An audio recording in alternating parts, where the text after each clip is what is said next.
Sir జగన్‌ని India కూటమి వాళ్ళు ఆహ్వానిస్తున్నారు అని చెప్పేసి ఒక వార్త వైరల్ అవుతుంది సార్. అది కాంగ్రెస్ సర్వసభ్య సమావేశం ఒకటి ఉందిగా. అందులో ఈ జగన్ గారి విషయం తేలబోతుందని అంటున్నారు. మరి ఇండియా కూటమిలోకి జగన్మోహన్ రెడ్డి గారు వెళ్తారా? ఆయన సుముఖంగా ఉన్నారా? మీ ఒపీనియన్ ఏంటి సార్ వీటిపైన? ఈరోజు ఇండియా కూటమి లో ఉన్న ప్రధానమైన పార్టీ అయిన కాంగ్రెస్ పార్టీ పార్లమెంటరీ సర్వసభ్య సమావేశం ఢిల్లీలో జరుగుతుంది. దీనికి సంబంధించి మిగతా వాళ్ళు కూడా హాజరవుతున్నారు. ఆల్రెడీ పార్లమెంట్లో రాహుల్ గాంధీ పోరాటం మనం చూస్తున్నాం గత కొన్ని రోజులుగా. నిన్న కూడా పెద్ద ఎత్తున అక్కడ వాగ్వివాదాలు కూడా జరిగాయి. రాహుల్ గాంధీ కులాన్ని గురించి కూడా అవమానకరంగా బీజేపీ వాళ్ళు మాట్లాడారు. కుల గణనకు సంబంధించిన చర్చ వచ్చినప్పుడు కులగణన బిల్లు ప్రవేశపెట్టమని రాహుల్ గాంధీ డిమాండ్ చేశాడు. నీ కులమే లేదు, నీ కులమే నీకు తెలియదు, నువ్వు వచ్చి కులగణం పెడుతున్నావని బీజేపీ వాళ్ళు మాట్లాడినప్పుడు ఆయన తీవ్రంగా స్పందించారు. మీరు నన్ను ఎంత అవమానించినా నేను ఈ బిల్లు పాస్ చేసుకునే వరకు వదలను, పాస్ చేయించుకుంటాను అని కూడా ఆయన గట్టిగా మాట్లాడారు. సో ఈ క్రమంలో ఈరోజు ఢిల్లీలో పార్లమెంటరీ సర్వసభ్య సమావేశం జరుగుతుంది. ఇక్కడ డిఎంకే తిరుమలవలం కానీ, అఖిలేష్ కానీ, ఆర్జేడీ లీడర్స్ వీళ్ళందరూ కూడా ఆల్రెడీ ఖర్గేతో చెప్పారు, జగన్ను కూడా మనం కూటమిలో చేర్చుకుంటే మన బలం పెరుగుతుంది, కనీసం రాజ్యసభలో మనం బిల్లులను అడ్డుకోవచ్చు, అట్లాగే మనం అనుకున్న బిల్లుల్ని ప్రవేశపెట్టచ్చు, ఇది దేశవ్యాప్తంగా చర్చలోకి తీసుకెళ్ళచ్చు, మన బలం పెరుగుతుంది. ఎందుకంటే జగన్కి లోక్సభలో 4 ఉన్నారు, రాజ్యసభలో 11 మంది ఉన్నారు. ఇది వెరీ ఇంపార్టెంట్. రాజ్యసభలో 11 మంది కానీ కూటమిలోకి వెళ్తే ఖచ్చితంగా మోడీ ఇబ్బందుల్లో పడతాడు, అన్ని బిల్లులు పాస్ అయ్యే పరిస్థితిలో ఉండవు. అందువల్ల జగన్ని మనం తీసుకుందామని మిగతా నాయకులు, కూటమిలో నాయకులు, ఎందుకంటే మొన్న ఢిల్లీలో ధర్నా చేసినప్పుడు మొత్తం 8 పార్టీల నాయకులు పార్టిసిపేట్ చేశారు. అందులో ఒకరు ఏఐడిఎంకే పక్కన పెడితే 7 మంది కూటమి నాయకులు, అది కూడా ఇంపార్టెంట్ నాయకులు పార్టిసిపేట్ చేశారు. కాబట్టి ఇప్పుడు వాళ్ళందరూ కాంగ్రెస్ని డిమాండ్ చేస్తున్నారు, మీరు కూడా కన్సిడర్ చేస్తే మనం జగన్ని తీసుకుందాం అనేది వాళ్ళ ప్రతిపాదన. అయితే మరి జగన్ సుముఖంగా ఉన్నాడా లేదా అనేది రెండవ పాయింట్. జగన్ సుముఖంగా ఉన్నాడా లేదంటే జగన్కి ఆప్షన్స్ ఏమున్నాయి? ఆప్షన్స్ 2 ఉన్నాయి జగన్కి. ఒకటి మోడీతో ఉండి మోడీకి సపోర్ట్ చేస్తూ ఇంటర్న్ క్విడ్ ప్రోకోగా తనని జైలుకు పంపించకుండా మోడీ చూసుకోవాలి. ఇది ఫస్ట్ ప్రయారిటీ. ప్లాన్ ఏ అంటే ఇదే జగన్కి. ఎందుకంటే అధికారంలో ఉన్నది ఇప్పుడు మోడీ ప్రభుత్వం కాబట్టి మోడీ కానీ అనుకుంటే తాను జైలుకి వెళ్లకుండా ఉంటాడు. అందువల్ల ఫస్ట్ ప్రయారిటీ తను మోడీ వైపే వెళ్ళడానికే జగన్ చూపిస్తాడు. కానీ మోడీ నుంచి అటువంటి సిగ్నల్స్ ఏమీ కనిపించట్లేదు జగన్కి ఇప్పటివరకు. ఇన్సైడ్ ఏం జరుగుతుందో మనకు కరెక్ట్గా తెలియకపోయినా ఓవరాల్గా చూసుకున్నప్పుడు మోడీ నుంచి ఎటువంటి సిగ్నల్స్ లేవు. ఎందుకంటే మోడీ, నేను ఆల్రెడీ 2-3 వీడియోల్లో చెప్పాను, మోడీ జగన్ ఎందుకు కాపాడాలి? ఒకే ఒక్క కారణం, రాజ్యసభలో 11 మంది ఉన్నారు, ఆ సభ్యుల అవసరం మోడీకి ఉంది కాబట్టి కాపాడాలి. రేపొద్దున ఇక్కడ బీఆర్ఎస్ నుంచి 4 ఆఫర్ ఆల్రెడీ చేస్తున్నారు. ఈ 4 బీజేపీలోకి వెళ్ళే అవకాశం ఉంది. ఈ 4 కావచ్చు, అట్లాగే వైసీపీలో నుంచి కూడా కొంతమందిని లాగడానికి చంద్రబాబు ఆల్రెడీ ప్లాన్ చేస్తున్నాడు అని చెప్తున్నారు. ఆల్రెడీ పరిమళ నత్వాని లాంటి వాళ్ళు బీజేపీకి సపోర్ట్ చేసే అవకాశం ఉంది. అలాగా రేపొద్దున ఒక 3-4 అటు జంప్ అయ్యే అవకాశం కూడా ఉంది.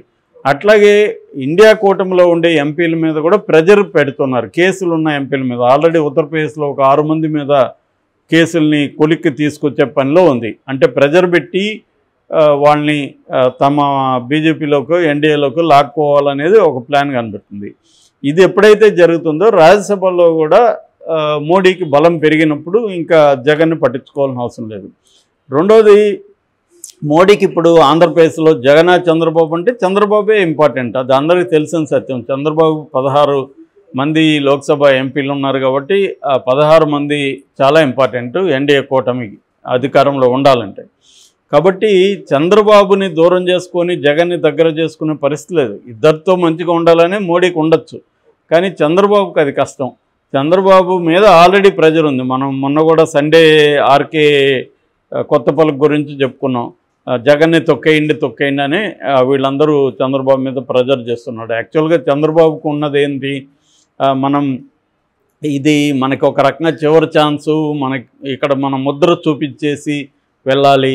పోయేటప్పుడు ఆంధ్రప్రదేశ్లో చంద్రబాబు ముద్ర అనేది ఉండాలి. ఒక రాజశేఖర రెడ్డి ముద్ర, ఒక ఎన్టీఆర్ ముద్రలాగా చంద్రబాబు 3 టర్మ్స్ పరిపాలించినా కూడా ఆ స్థాయిలో లేదు. కొంతవరకు డెవలప్మెంట్ ఐటీ సెక్టర్కి ఉంది, కానీ ఇంకా ప్రత్యేక ఆంధ్రప్రదేశ్లో ఇది లేదు. కాబట్టి ఇప్పుడు ఆంధ్రప్రదేశ్లో అది చేద్దామనే ఆలోచన ఆయనకు ఉంది. కానీ అది సాధ్యమవుతుందా అనేది చూడాలి. ఎందుకంటే ఆయన మాట అందరూ వినే పరిస్థితి తెలుగుదేశంలో ఉందా, ఆయనకు అంత కంట్రోల్ ఉందా అనేది డౌట్ఫుల్లే. ఎందుకంటే ఇప్పటివరకు పరిణామాలు చూస్తే ఆయన మాట కూడా వినట్లేదు. ఎవరికి వాళ్ళు రెచ్చిపోయి చేస్తున్నారు. ఆయన ఖచ్చితంగా కంట్రోల్ చేస్తున్నాడు చాలా వరకు, కానీ అంత కంట్రోల్లో ఉండదు. ఎందుకంటే గతంలో వైసీపీ బాధితులు తెలుగుదేశంలో గమ్మున ఉండరు కదా వాళ్ళు. సో ఇది ఒక విసియస్ సర్కిల్. 2014-19లో ఏమో వైసీపీ మీద తెలుగుదేశం వాళ్ళు దాడులు చేశారు కాబట్టి మేము మళ్ళీ మా అధికారంలోకి వచ్చినాక మేము చేస్తామని వాళ్ళు చేశారు. మీరు చేశారు కాబట్టి మేము చేస్తామని ఇప్పుడు వీళ్ళు చేస్తున్నారు. ఇదొక రివెంజ్ విసియస్ సర్కిల్, అది జరుగుతుంది. ఏదేమైనా జగన్కి ఆప్షన్ అయితే లేదు ఫైనల్గా. అందువల్ల మొన్న అయితే కాంగ్రెస్ ఎందుకు రాలేదు అంటే మీరే అడగండి కాంగ్రెస్ను అని కాంగ్రెస్ మీద జగన్ విమర్శలు పెట్టాడు. కానీ పెట్టినంత మాత్రాన జగన్ కూటమిలోకి వెళ్ళడాన్ని చెప్పలేం. అంటే జగన్ ప్రస్తుత స్ట్రాటజీ ఏంటంటే మోడీని ప్రెజర్ చేయాలి. నన్ను నువ్వు తీసుకోకపోతే నేను కూటమిలోకి వెళ్తాను, నువ్వు ఎలాగూ సేవ్ చేయనప్పుడు, నువ్వు ఎలాగూ నన్ను జైలుకు పోకుండా ఆపలేనప్పుడు నేను ఇంకా నీతో ఎందుకు ఉండాలి అనేది జగన్ ప్రశ్న. నీతో ఉన్నా జైలుకి వెళ్తా, నీతో లేకపోయినా జైలుకి వెళ్తా అన్నప్పుడు నీతో లేకుండా కూటమిలో ఉంటే కనీసం నాకు కూటమి మద్దతు ఉంటుంది. రెండోది 2029లో కూటమి అధికారంలోకి వచ్చే అవకాశం ఉంది. కాబట్టి నేను ఇప్పటి నుంచి కూటమిలో ఉంటే ఒకవేళ ఇబ్బందులు బాధలు ఎదుర్కొన్నా కూడా ఎట్లాగూ తెలుగుదేశం ప్రకటించిన హామీలు ఇవేమి నెరవేర్చలేరు కాబట్టి మళ్ళీ నెగిటివ్ ఇది వస్తుంది. అప్పుడు మనం ప్రజల్లోకి వెళ్ళగలిగితే మళ్ళీ మనకి ఉంటుంది అనేది జగన్కు ఉండే ప్లాను. ఒకవేళ మళ్ళీ కూటమి అధికారంలోకి వస్తుంది అనుకున్నప్పుడు కూటమిలో ఉన్న జగన్ మీద సీరియస్ చర్యలు తీసుకోవడానికి చంద్రబాబు కూడా భయపడచ్చు. ఎందుకంటే మళ్ళీ రేపు కూటమి అధికారంలోకి వస్తే ఇక్కడ జగన్ వస్తే చంద్రబాబుని లోకేష్ని కూడా అప్పుడు జైల్లో పెట్టే అవకాశం ఉంటుంది. సో ఇవన్నీ చంద్రబాబు కూడా ఆలోచించుకోవచ్చు.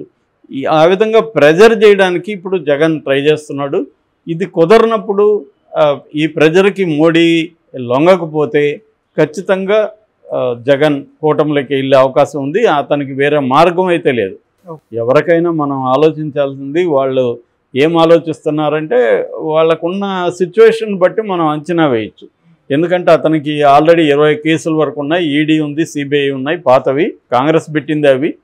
సో ఆ కేసులు ఉన్నాయి. ఆ కేసుల్లో శిక్ష పడే అవకాశం ఉంది. కొత్తగా ఇప్పుడు లిక్కర్ స్కామ్లో ఈడీని ఎంటర్ కమ్మని చంద్రబాబు అడుగుతున్నాడు. లిక్కర్ స్కామ్లో కానీ ఈడీ ఎంటర్ అయితే లిక్కర్ స్కామ్ 1 lakh crores 100 కోట్ల ఢిల్లీ లిక్కర్ స్కామ్లోనే ఎంత దాదాపు 50 మందిని ఇరికిచ్చారు. 10ల సంఖ్యలో అరెస్టులు జరిగాయి. ఒక సీఎం అరెస్ట్ అయి ఉన్నాడు, డిప్యూటీ సీఎం జైల్లో ఉన్నాడు, కవిత జైల్లో ఉంది.